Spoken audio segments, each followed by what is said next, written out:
Bel grijasiga massaj mumkinmi? Massaj qilgan paytida grija ushlab qolmaydimi? Shu mavzuda bugun gaplashamiz. Assalomu alaykum. Sizlar bilan doktor disk uchuri mutaxassisi Zuhurdin Salohiddinov hamda shogirdim yordam bergan holatda grijaga massaj mumkinmi? Shu mavzuni gaplashamiz. Ketdik.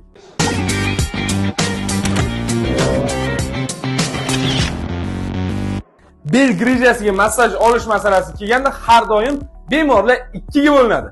Birinchisi massaj mumkin deb o'ylaydi va massajga borishadi. Ikkinchisi bo'lsa massaj olish mumkin emas deyshadi va uyda qolishadi, massaj qilib oladigan joylardan qo'rqishadi.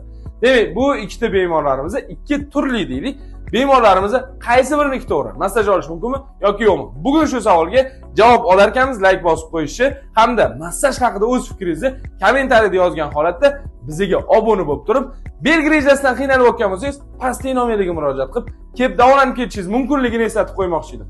Va do'stlar, massaj olish masalasiga kelganda ko'p holatlarda massajist yoki massajistka, ya'ni ayol massajchilarimiz yoki erkak massajchilarimiz ko'p holatlarda meni professional massajist deb o'ylasin mijoz deb o'sha joyga, butun tana qismimizga bosim berib yuboradi. Ya'ni u bosim qanaqa bo'ladi? Bilsanglar, balkim tanish holatdir.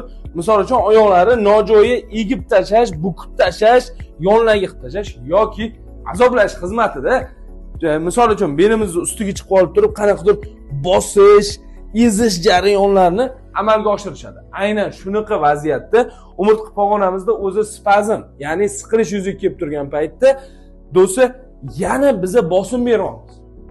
U umurtqa pog'onasiga yoqmaydi. O'zi siz bitta joyda siqilib turibsiz, sig'mayapsiz, yana sizni siqyotibdi. O'shani qochib turaydi devorasiz-ku. Ana xuddi o'shanaqa nervimiz ham o'zi siqilyapman, nima qilmanga kuch beryapsan deb og'rig'i kuchaytirib yuboradi. Shu uchun massaj qilish mumkin emas deb aytmayapman. Massaj qilish mumkin, faqatgina professional massajist yoki massajistga massaj qilish mumkin va bel grijasida qonni aylantirish uchungina massaj qilish kerak bo'ladi. Savolning yechimi topildi. Hozir tushuntirib beradigan narsalarni yana biroz narsalarni o'rganib olishingiz mumkin. Demak do'stlar, like bosib qo'yishni unutmaysiz. Bizga obuna bo'ling. Disk uchurasi, bel grijasi masalasida juda ham zo'r videolarimiz, bemorlarda olgan videolarimiz ham pastda ko'rib chiqishingiz mumkin bo'ladi. Va do'stlar, ana endi bosim bermasligini bildik. Meni zo'r massajist deb o'ylasin deb, meni ezib tashlayman, hozir buklab tashlayman, o'shanda meni zo'r massajist ekan deb o'ylasin deydigan massajistga bormasliklari maslahat qilgan bo'lardim. Birinchi kun bordinglar, demak og'ritib tashladi, ezib tashladi, og'riq kuchaydi, bo'ldi, bormaysan. Bu birinchisi. Ikkinchisi, boksani ezdigan massajistlarimiz bor. Belimizdan chiqqan nerv grijada qisilib qolgandan keyin boksaga keladi, boksadan pastga tarqaladi. Boksamizda sedarishiy nerv, ya'ni belimizdan chiqqan 5 ta nervimiz tugiladigan tugum bor. O'sha tugunimizni ezsa, qon o'tib ketadi-da, oyoqdagi og'riqlar pasayadi. Grijada boksadan pastga qarab og'riq bo'ladi. O'sha boksani ezaversa, mana tirsagi bilan o'shanda pastga qon o'tib ketadi. Agar sizda ham shuni holat kuzatilgan bo'lsa, like bosib qo'ying. Demak, do'stlar, ezaverganning hisobiga oyoq qon o'tadi, og'riq sal pasayganday bo'ladi. Ertasi kuni borasiz, indiniga borasiz, sal ezish jarayonida qiynaydi. Mana shunaqasiga ezganda og'riyaptimi? Mana shunaqa ezavergandan keyin do'stlar, sedarishiy nervi shikast yetkazib falajlaydi. Falajlagandan keyin oyog'imizda uyish yuzaga keladi. Chunki oyoq ham falajlanadi. Sedarishiy nerv falajlandi, oyoq qon bermaydi, sedarishiy nervdan chiqqan tomirlar pastga qarab hammasi falajlanib, oyoq uyishiga olib keladi. Demak, oyoqqa ozuqa yetib kelmaydi, nervni o'ldirish. Shuning uchun tirsak bilan massaj qiladigan massaj ham mumkin emas ekan. Tushundinglar? Endi uchinchisi vibratorlar.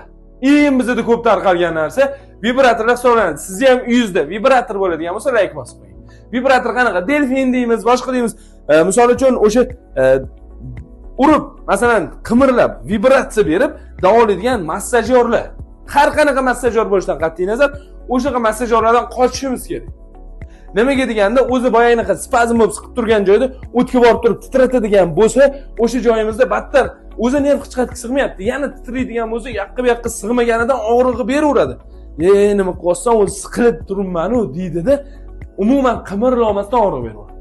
Shu uchun har qanaqa vibratorlarni oyoqqa ham, tepaga ham, belga ham, ayniqsa shu bel qismimizda grija bo'lsa, belga, bo'yin qismida grija bo'lsa, bo'yinga qo'llash qat'iyan mumkin emas, taqiqlanadi. Tushundinglarmi? Demak, kuchli massaj qilaman deb ezib tashlaydigan odamlarga bormanglar. Grijanglar bo'lsa, pastdagi nomerga murojaat qilib kelaveringlar, muammo yo'q.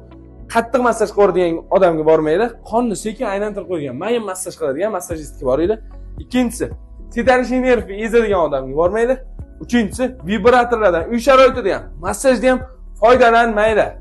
Og'riq kuchli paytida. Tushundinglar? Ko'za kundumas kunida sinadib, bir kun vibratordan foydalansalar, 2 kun foydalansalar, 3-kuni og'riq holati kuzatilishi mumkin, ushab qolishi ham mumkin. Shuning uchun o'ta ehtiyot bo'lamiz.